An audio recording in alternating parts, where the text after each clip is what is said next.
जगात अनेक रहस्यमय ठिकाणे आहेत, ज्याची माहिती मिळवणं शास्त्रज्ञांसाठीही कोड्यापेक्षा कमी नाही. आजही जगात अश्मयुगीन काळात जगणारे लोक आहेत. या लोकांना आग कशी लावायची हे सुद्धा माहित नाही. ते शिजवलेलं अन्न देखील खात नाहीत. ही लोक शेती पण करत नाहीत, तर ते शिकार करतात आणि आदी मानवाप्रमाणे अन्न गोळा करून खातात. आज मी तुम्हाला अशाच एका बेटाबद्दल सांगणार आहे, जिथे तुम्ही गेलाच तर तुमचा मृत्यू हा अटळ आहे. मी बोलते नॉर्थ सेंटिनेल बेटाबद्दल, जे बंगालच्या उपसागरात स्थित अंदमान बेटाच्या समूहातील एक बेट आहे. हे लोक देखील आपल्या सोबत संपर्क करू इच्छित नाहीत. याची काही ठराविक कारणं आहेत. 1858 मध्ये इंग्रजांनी अंदमानला त्यांच्या वसाहतीचा भाग बनवलं. तेव्हा इथं अनेक जातीचे 7000 आदिवासी राहत होते.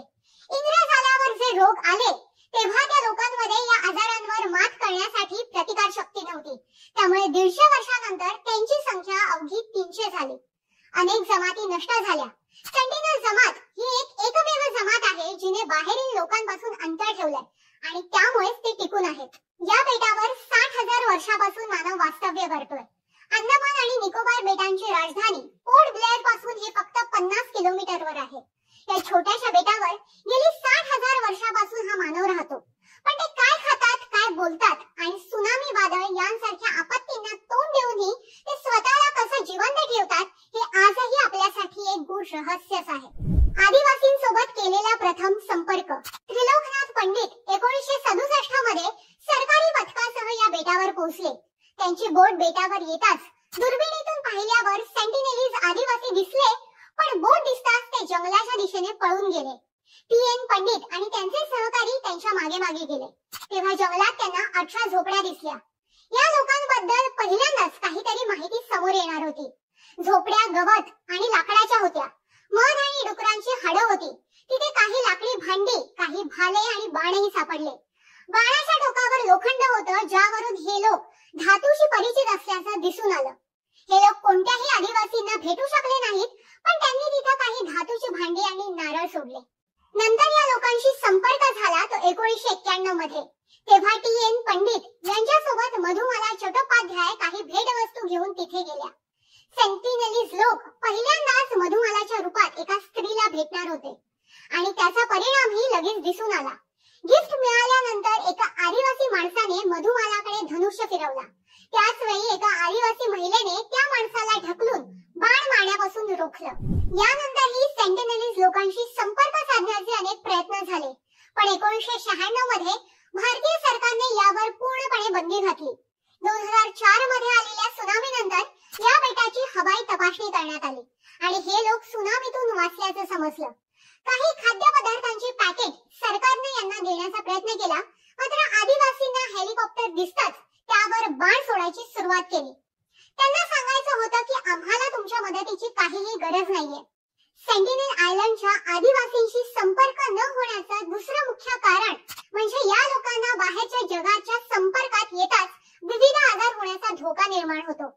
आपण ज्या आजारांशी सहज प्रतिकार करू शकतो, तेवढी स्ट्रॉंग त्यांची इम्युनिटी नाही. 2006 मध्ये 2 मच्छीमार रस्ता चुकले आणि त्यांच्या बोटीसह या बेटाजवळ आले आणि दुर्दैवाने त्यांना आपला जीव गमवावा लागला. असंच 1981 मध्ये जेव्हा एक जहाज बेटाच्या खडकाजवळ आलं, तेव्हा आदिवासींनी धनुष्य बाण आणि भाल्यांनी जहाजाच्या क्रूवर हल्ला करायला सुरुवात केली. मग कसं तरी हेलिकॉप्टरच्या मदतीने त्या लोकांना वाचवण्यात यश आलं. 1974 मध्ये नॅशनल जिओग्राफिकची एक टीम एक डॉक्युमेंटरी बनवण्यासाठी आली. जगात जेव्हा पहिल्यांदा एखाद्या अस्पृश्य जमातीशी संपर्क केला जातो, तेव्हा काही ठराविक पद्धती वापरल्या जातात. भाषा बोलता येत नसल्याने काही भेटवस्तू देऊन संपर्क साधला जातो. तसेच हावभावातून बोलण्याचा प्रयत्न देखील केला जातो.